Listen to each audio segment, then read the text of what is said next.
Tertullian speaks confidently of the original still existing late in the 2nd century when he lived.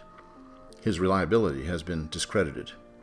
Even if he were right, that would hardly mean that the original documents still exist today.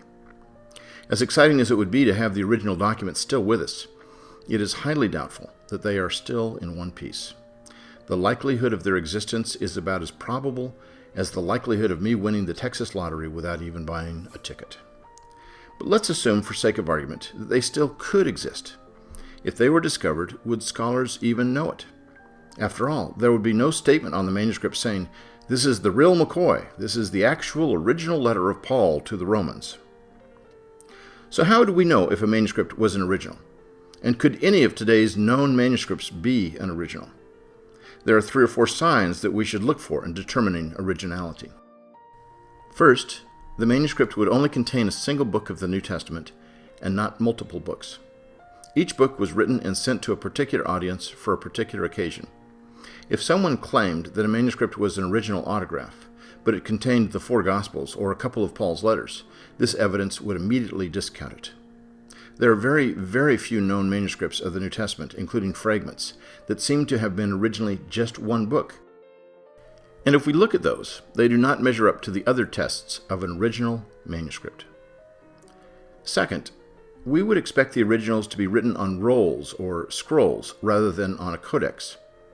A codex resembles our modern-day books in form and was invented, as far as we know, shortly before AD 100, after the books of the New Testament were written.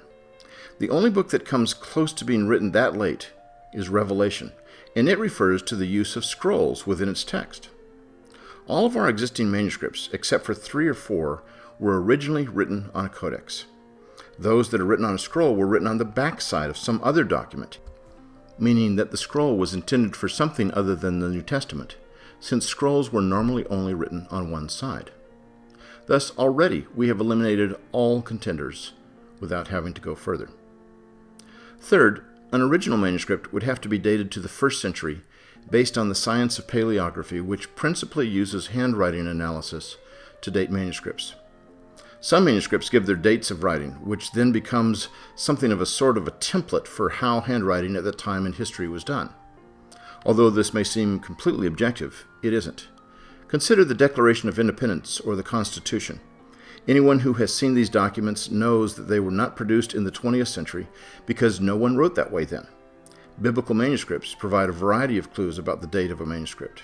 For example, if the introductory letter to a paragraph is oversized and outdented, the manuscript is typically not considered to be any earlier than the 5th century, because that is when this style became popular. If a manuscript has accents, it is not original, since accents were used on biblical manuscripts for several centuries. There's only one manuscript that could possibly qualify as a 1st century document among all the ones that we have, known as Papyrus 52 or P52.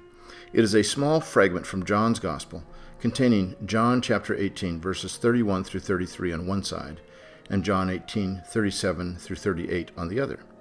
The fact that it is written on both sides, and that the text on the second side is only 4 verses away from the text on the first side, tells us that this manuscript was originally a codex, and therefore could not be an original.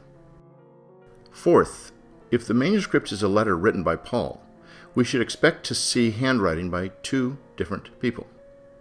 This is because Paul almost always hired a secretary to write his letters by dictation, and he would sign off on the letter by adding a note of authentication at the end. Paul's handwriting would be larger than that of the secretary, who would be trained to have a petite hand, and Paul's note would occupy only a verse or 2 toward the end of the document. This was a common way for authors to authenticate their documents. I am not aware of any New Testament manuscripts in which the handwriting only changes near the end of the manuscript, and includes just the relevant verses that would suggest that the author wrote that portion. These 4 criteria reveal that absolutely no original New Testament manuscripts have been discovered. However, should we discover a manuscript that does fit all of these criteria, should we regard it as authentic? Not necessarily. If such a manuscript were discovered, a single book written on a scroll, dated to the 1st century, with a change in handwriting toward the end of the book, it could possibly be a very early copy of a New Testament book. 2 or perhaps even 3 or 4 other evidences of authenticity would be needed. First, the manuscript would almost surely have to be written on papyrus rather than on parchment. Although parchment manuscripts existed prior to the New Testament, they did not become the standard until the 3rd or 4th century AD. All 2nd century New Testament manuscripts are on papyrus, as are most 3rd and 4th century manuscripts. Second, scribal mistakes, as well as corrections, would be expected in the manuscript, especially in the longer letters. No New Testament manuscripts of any real length have no mistakes in them today. It is expected that these handwritten letters would have words crossed out or added as the writer proofed his text. Paul would have easily corrected his secretary's work here and there before the letter was dispatched.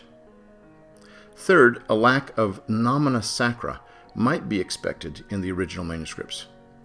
Nomina sacra are special contractions of various sacred names such as God, Jesus, Christ, Lord, Father, Mother, Son, Spirit, etc. These are words that are found universally in New Testament manuscripts, of course, and they are found universally as nomina sacra. The earliest known manuscripts that have these words contract them. Since this is the case, it presupposes that the early manuscripts produced by these scribes had a common ancestor, or at least a common understanding among the scribes. It is obvious that the use of nomina sacra started very early. For this reason, we would not necessarily say that a manuscript without the nomina sacra is an original, but it would indicate that it was a very, very early text. Of course, it is also possible that the nomina sacra were used right from the beginning in the original manuscripts themselves. Fourth, cursive script, rather than block letters, might also be expected in an original manuscript.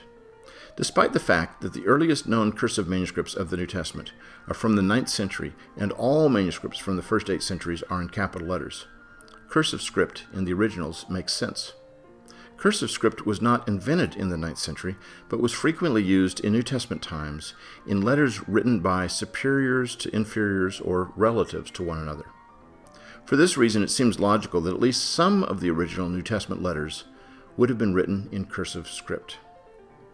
Not only have we not discovered a manuscript containing the evidence necessary to authenticate it as an original, but even if we did find a manuscript with a single book, written on a scroll, dated to the 1st century, and exhibiting a change in handwriting toward the end of the book, further evidence would still be needed to prove its originality, such as being written on papyrus, containing errors and corrections, and possibly lacking nomina sacra, and using cursive script.